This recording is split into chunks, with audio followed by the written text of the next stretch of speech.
সবার সময় বীর্য বিছানা চাদরে পড়লে বিছানা নাপাক হবে কিনা, নাপাক হলে তার করণীয় কি? বাচ্চা দুধ খেলে মায়ের অজু ভাঙবে কিনা, নামাজে সালাম ফিরানোর সময় পাশে থাকা আয়নার দিকে চোখ গেলে কি গুনাহ হবে?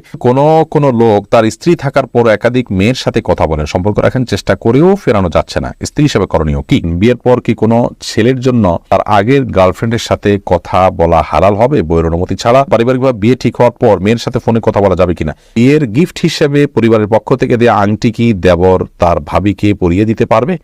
কাজী ফাতেমা লিখেছেন, কোন লোক তার স্ত্রী থাকার পর একাধিক মেয়ের সাথে কথা বলেন, সম্পর্ক রাখেন, চেষ্টা করেও ফেরানো যাচ্ছে না, স্ত্রী হিসেবে করণীয় কি? স্ত্রী হিসাবে নিজেকে পরিপাটি রেখে যথাসম্ভব তার মধ্যে যদি কোনো প্রকার অভাব থাকে, শূন্যতা থাকে, সেটা দূর করার চেষ্টা করা উচিত। সেই সাথে বোঝানো, ভালোবাসা দিয়ে কিংবা অভিমান করে কিংবা মুরব্বীদের মাধ্যমে বিভিন্নভাবে নরমে গরমে তাকে বোঝানো উচিত। এবং অন্য কারোর মাধ্যমে নিজে কোনোভাবে যদি সংশোধন করা না যায়, তাহলে সেক্ষেত্রে তার পাপের কারণে স্ত্রী তিনি পাপী হবেন না, অপরাধী হবেন না, প্রত্যেকের পাপের বোঝা তিনি বহন করবেন। সবর করে যদি আপনি তার সাথে সংসার করে থাকতে চান, সেটা সুযোগ আপনার জন্য শরীয়ত রেখেছে। আর যদি তার এই দুশ্চরিত্র এটার মাঝে আপনার টিকে থাকাটা কঠিন হয়, আপনার সবরের বাইরে চলে যায়, মনে হয় যে আল্লাহর বিধান লঙ্ঘন করে ফেলবেন, তাহলে সেক্ষেত্রে মুরব্বীদের মাধ্যমে তার কাছ থেকে তালাক নেয়ার এখতিয়ারও আপনার আছে। ফয়সাল হোসেন আপনি লিখেছেন, পারিবারিকভাবে বিয়ে ঠিক হওয়ার পর মেয়ের সাথে ফোনে কথা বলা যাবে কিনা?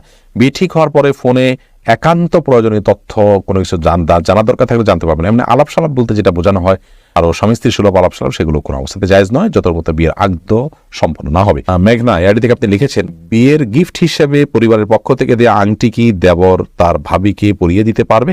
না, দেবর তার ভাবিকে কোনো অবস্থাতেই পরিয়ে দিবেন না। এটি একটা নষ্ট কালচার। আমাদের সমাজে দেবর ভাবির সম্পর্কটাকে মনে করা হয় যে একে অন্যের সাথে খুনসুটি করবে, একে অন্যকে আপনার এই যে আংটি পরিয়ে দেয়া ইত্যাদি এগুলো করবে, এগুলো জায়েজ নয়। ইসলামের দৃষ্টিকোণ থেকে এগুলো হারাম, এবং এই কাজগুলোর মাধ্যমে হাজারো অনাচারের দুয়ার উন্মোচিত হয়, খোলে। আমরা সর্বনাশ হওয়ার পরের পরে আফসোস করে আক্ষেপ করি। যেমন একটু আগে একটা প্রশ্ন আমরা শুনলাম, যে প্রশ্ন শুনে আমরা বুঝতে পেরেছি যে কি পরিমাণ আমরা অসতর্ক, এবং অসতর্কতার কারণে কি পরিমাণ ক্ষতিগ্রস্ত হই আমরা, তার কিছু নমুনা এই সমস্ত ঘটনাবলী থেকে বোঝা যায়। নবী করিম সাল্লাল্লাহু আলাইহি ওয়াসাল্লাম দেবর সম্পর্কে বলেছেন, আল হাম ওয়াল মউত, দেবর সে তো মৃত্যু, আর পুরুষদের জন্য শ্যালিকা সে হলো মৃত্যু। তার থেকে মৃত্যু থেকে মানুষ যেরকম পলায়ন করে, সেরকম দূরত্ব বজায় রেখে সাবধান এবং সতর্ক থাকা উচিত। কারণ হলো এখানে ফিতনার আশঙ্কা থাকে অনেক বেশি। অতএব কোনোভাবেই তার দেবরকে আংটি পরে দেওয়া জায়েজ নয়। তাদের জন্য পর্দা বিধান ফরজ বিধায় এটা যদি একান্ত আংটি পরাতে হয়, তাহলে সেক্ষেত্রে পুরুষকে পরাবে, নারীকে পরাবে, এবং মাহরাম কেউ পরাবেন, ভাবি দেবরকে নয়, দেবর ভাবিকে নয়। সাদি আপনি লিখেছেন, নামাজে সালাম ফিরানোর সময় পাশে থাকা আয়নার দিকে চোখ গেলে কি গুনাহ হবে? অনিচ্ছাকৃত চোখ চলে গেছে, তাহলে সাথে সাথে আপনি নিজেকে ফেরত নিয়ে আসতেন, তাতে গুনাহ হবে না। কিন্তু ইচ্ছাকৃতভাবে আয়না দেখা, কোনো কিছু দেখা, এটা জায়েজ নয়। কারণ আপনার দৃষ্টি তো আপনার সালাতের যে এরিয়া নিচের দিকে নিবদ্ধ থাকার কথা, আপনার সেখানে ডানে বামে উপরে নিচে যাওয়ার কথা না। যদি যায়, তাহলে সেক্ষেত্রে এটা সালাতের জন্য একটা ত্রুটি, এবং সালাত যথাভাবে আপনি আদায় করলেন না। অনিচ্ছাকৃতভাবে একবার হঠাৎ করে চলে গেছে, সাথে সাথে আপনি ফেরত নিয়ে আসছেন, তাতে ইনশাআল্লাহ গুনাহ হবে না। মৃধা মানিক লিখেছেন, সবার পর বিছানার চাদর পরিবর্তন না করে ওই বিছানার চাদরের উপরে অন্য কোনো সময় জানামাজ দিয়ে নামাজ পড়া যাবে কিনা? সবাসের পর বিছানার চাদর পরিবর্তন না করে, জি, যদি নাপাক পড়ে থাকে তাহলে সেটা পাক করার তো ভেরি ইজি। ওই জায়গাটা ধুয়ে ফেললে পাক হয়ে যাবে, বা খোঁচায় উঠে ফেললেও পাক হয়ে যাবে, বা বিছানার অন্য পাশে দাঁড়িয়ে আপনি নামাজ পড়তে পারেন। আর জানামাজ বিছানায় নামাজ পড়লে তো নামাজ হবে, কোনো অসুবিধা নেই।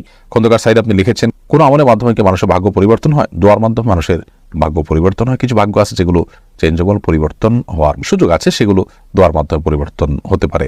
তবে পরিবর্তন হয়ে কোথায় গিয়ে দাঁড়াবে সেটাও আল্লাহ তাআলা জানতেন, এবং সেটা আল্লাহর কাছে চূড়ান্তভাবে লিখিত আছে, যেটা তাকদীর লেখক ফেরেশতারাও জানেন না। ইবনে তাইমিয়া রাহিমাহুল্লাহর একটি গুরুত্বপূর্ণ হাদিসের ব্যাখ্যা এবং হাদিস উপস্থাপনের মাধ্যমে আমরা এটা বুঝতে পারি। মালিক মুক্তি আপনি লিখেছেন, আমার স্বামী কথায় কথায় বকাবকি করে, আমার করণীয় কি? আপনি ধৈর্য ধারণ করবেন, স্বামীকে বোঝাবেন, কোনো আলেমের মাধ্যমে নসিহা করাবেন, এবং যথাসম্ভব নিজেও নিজের ত্রুটিগুলোকে সংশোধন করার চেষ্টা করবেন। আমি একজন বিপর্যস্ত পিতা। আমার এক মেয়ে অষ্টম শ্রেণীতে পড়া অবস্থায় গোপনে একজনের সাথে অবৈধ সম্পর্কে জড়িয়ে পড়ে। এতে সে বেবি কনসিভ করে ফেলে। লোকলজ্জার ভয়ে আমি গোপনে তার অ্যাবর্শন করাই। এখন সে এবং আমার বাবা মা সবাই অত্যন্ত লজ্জিত এবং অনুতপ্ত। আল্লাহর কাছে খাঁটি মনে তওবা করছি। এখন তাকে আমার জিনার শাস্তি দিয়ে পবিত্র করতে চাই। আমরা জিনার শাস্তি পবিত্র করতে চাই, যেন সে আখিরাতে আল্লাহর পাকড়াও থেকে বেঁচে যায়।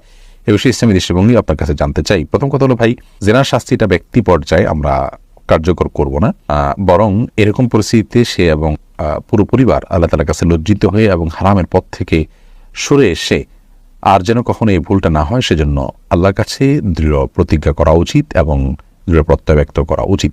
তওবা নাসুহা যেটাকে বলা হয়, খাঁটি তওবা, সেটা আমাদের করা উচিত, এবং আল্লাহ তাআলা ক্ষমাশীল, আল্লাহ তাআলা ক্ষমা করবেন। এবং এই যে আপনার পরিস্থিতি তৈরি হলো, এটি কি কারণে তৈরি হলো, কোন জায়গায় তৈরি হলো, তাকে কি ধরনের প্রতিষ্ঠানে দেওয়া হলো, কিভাবে সে অন্য ছেলেদের সাথে যোগাযোগ করে বিপথে চলে গেছে, সেই যে লাইফস্টাইল সেটার ব্যাপারে আমাদের সংশোধনী আনতে হবে এবং ভবিষ্যতে যেন এরকম ভুল না হয় সেজন্য তাকে উপযুক্ত শিক্ষা প্রতিষ্ঠানে দিতে হবে এবং গভীর মনিটরিংয়ে রাখতে হবে এবং সুন্দর পরিবেশ তাকে দিতে হবে। হারামের পরিবেশ থেকে তাকে বাঁচানোর জন্য আপ্রাণ চেষ্টা করতে হবে। একজন সন্তানের জীবনে সচ্চরিত্র এবং চরিত্রবান হওয়া এটা এত গুরুত্বপূর্ণ যে তার জীবনে তথাকথিত আজকালকার প্রচলিত শিক্ষার চাইতে 1000 গুণ বেশি গুরুত্বপূর্ণ। একজন অভিভাবক যখন এটাকে অনুভব করতে পারবেন, বুঝতে পারবেন, তখন ইনশাআল্লাহ বিতানে ধরনের সমস্যা এমনিতে দূর হবে।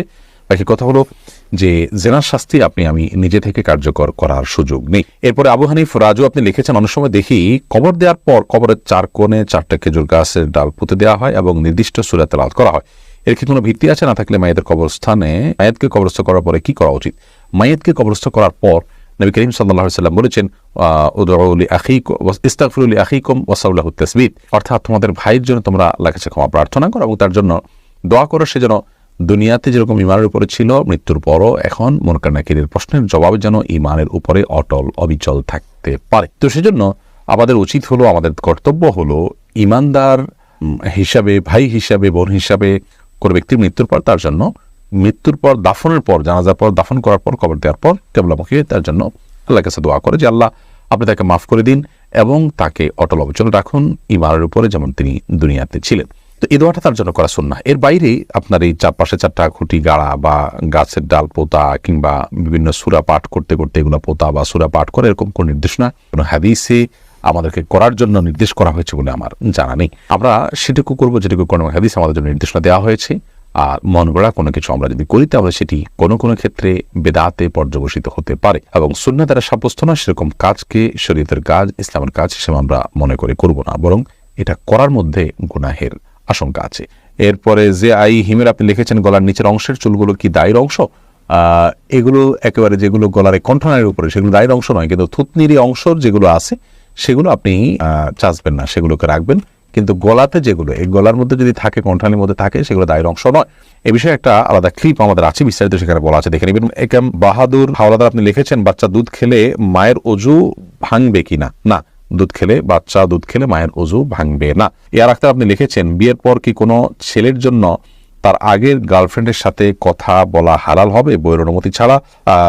গার্লফ্রেন্ড এই শব্দটাই হলো একটা নোংরামির শব্দ।